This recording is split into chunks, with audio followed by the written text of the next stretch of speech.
Get your morning started the right way with the AM Caffeine Morning Show. Damn. I thought I told you before. This Caffeine Morning Show. Let's go. Yo. We're here with Vina Love. I'm so grateful to be asked to join this little trip that she's on. Let me just say, this is a big deal, and I'm just riding along for the ride, okay? Just so y'all know what's going on right now. My name is Kittie KaBoom. I'm so grateful to meet you, Mama. Honestly, big ups to you. Yes. I don't know if you want to start this way, but we'll just, for the sake of people knowing, you're a singing artist, right? And your dad is... KaBoom. I know, right? I knew that was coming. He's all right. I don't want people to believe that that is the only reason that you're getting your shine, because it's definitely due. I watched your video before I came, as I explained to you. Fire.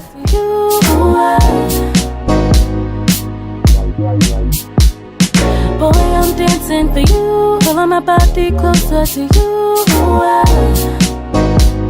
Pure fire. You gotta tell me who shot it, who mastered it, who edited it, who, like, it's so well done. Thank you.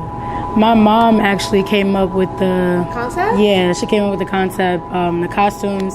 We did all together as a team. She did the set design. She did everything pretty much. I had my director. Well, I actually directed it. Me and my mom, but his name is Director Picasso. We edited together, and we edited in like 2 days. It was a lot. It was crazy. The different details that are included, immediately my mind went to Donna Summer, SZA, and Khalees. Yep. All three of those women were obviously some part of when I had the red on, that was definitely like, okay, I want to do something like Donna Summer. Yes. Like, that's exactly what I said. That's so what's up. that's good that you picked that up. Yeah. But the glow in the dark, we were actually going to do like lasers and just something crazy. I wanted to do like a roller skating ring, or like, because it has that like bounce to it.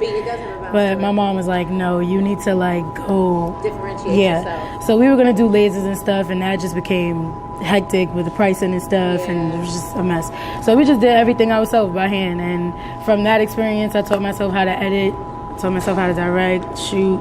So we pretty much do everything on our own now as a team. So how old are you? 21. 21, the magic number. Do you feel like your entire life, having grown up in the Kid Capri household, it kind of just prepped you for what you're getting into now? Well, it definitely, because I was a dancer first. I wasn't really into music yet. Like, I was just really like dancing and trying to figure out, like, when I got to high school, what I wanted to do. I wanted to go to school for law. Okay. So I was like kind of all over the place with everything I wanted to do. But then when I graduated was when I was like, okay, I think I want to take this singing thing full speed. So my mom and my grandmother definitely kept music in my life while my dad was on tour, and just filling my brain up with all the like timeless music that I could possibly like who are your greatest influences? Oh God, Mary J. Blige, Faith Evans, Etta James, Jasmine Sullivan, Jill Scott, Delphonics, the Manhattans. It goes like so right, even farther back, generational. So back. So both of my parents, my grandmother, my whole family, they definitely kept music around me. So. And did you know that you had a talent for singing? Because, I mean, you can go out there and want to do music, but if you're not able to hold the tune, you know what I mean? Like, or harmonize or any of that? I actually didn't realize that I knew I was a performer because I danced since I was 2. So I knew I could go on stage and whatever.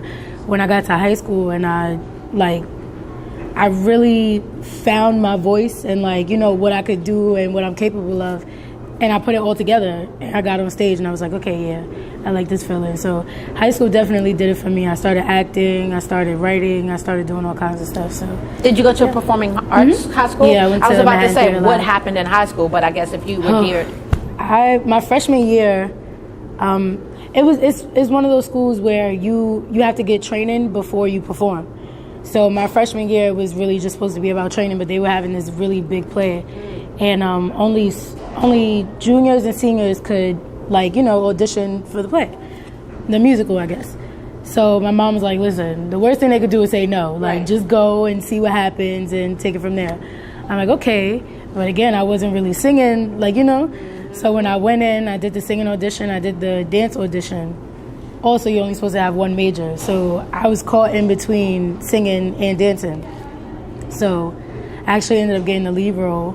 So from then I was just like, all right, I have to do both. Like they think I'm that good, so let me put the effort into it. And from there, that's when I was like, okay, I could really perform. I could really do this as a career. And so you felt like you got your feet, your legs underneath you, under that. Because after having done that, then it made it a little bit easier for you to focus on just the music. Right.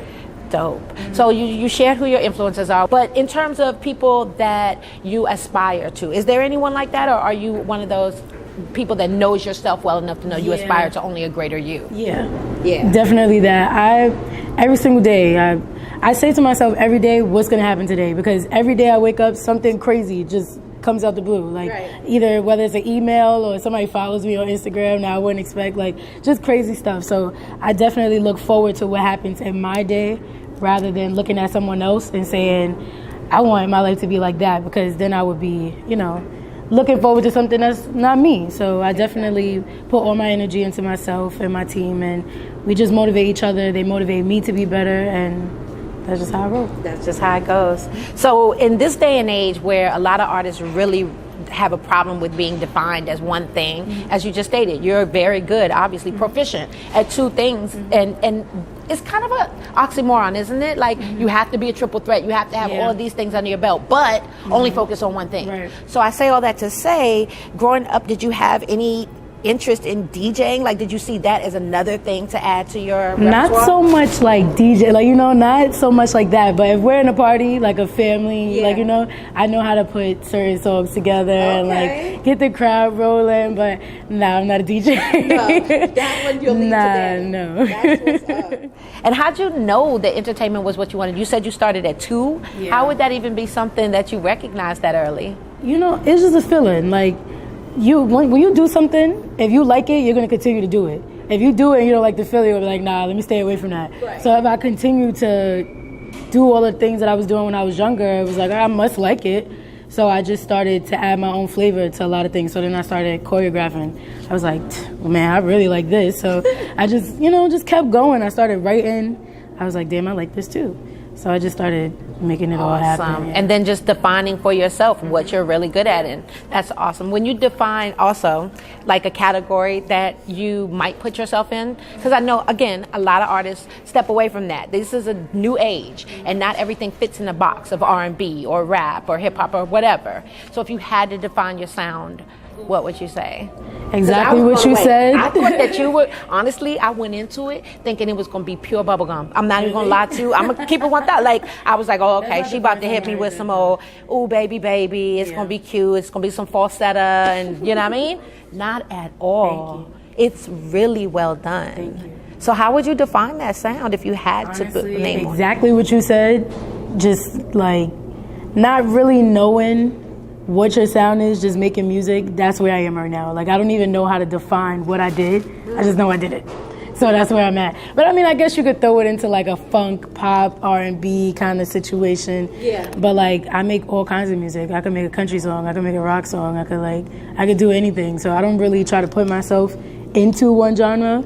But when making a song, of course, you have to be like, okay, I'm going to make this kind of song. Mm-hmm. But you really because how do you mark? Like, but the good news in 2018 is that you don't have to stay pigeonholed, right? If you can make a rock song / country song / you know what I mean, R&B, you got it made because you're hitting all of the key points, all of the major components to being like the next big thing. A lot of people forget, like, when you, like, just the basics of making a song, like, you don't have to say, okay, I'm just going to make this R&B song and then that's going to be the end of it.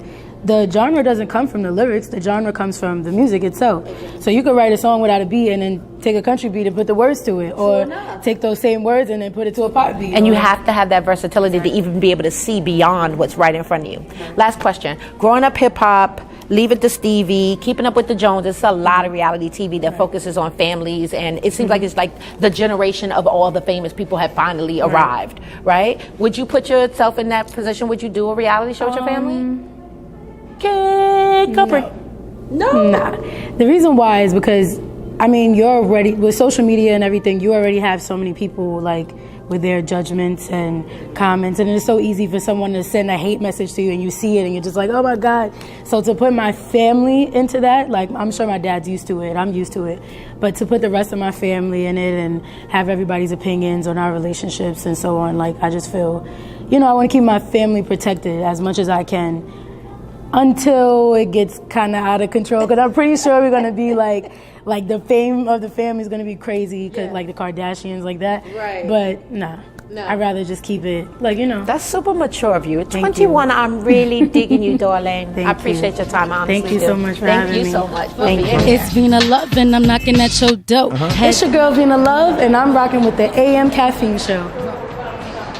Bam. Get your morning started the right way with the AM Caffeine Morning Show. Forevermore, I ain't gonna clock you, baby. I ain't gonna stop you. Trying to get this money, man. My life is on times 2. You're stuck, baby. You gotta wake up as a woman with some pride. I swear you gotta keep up.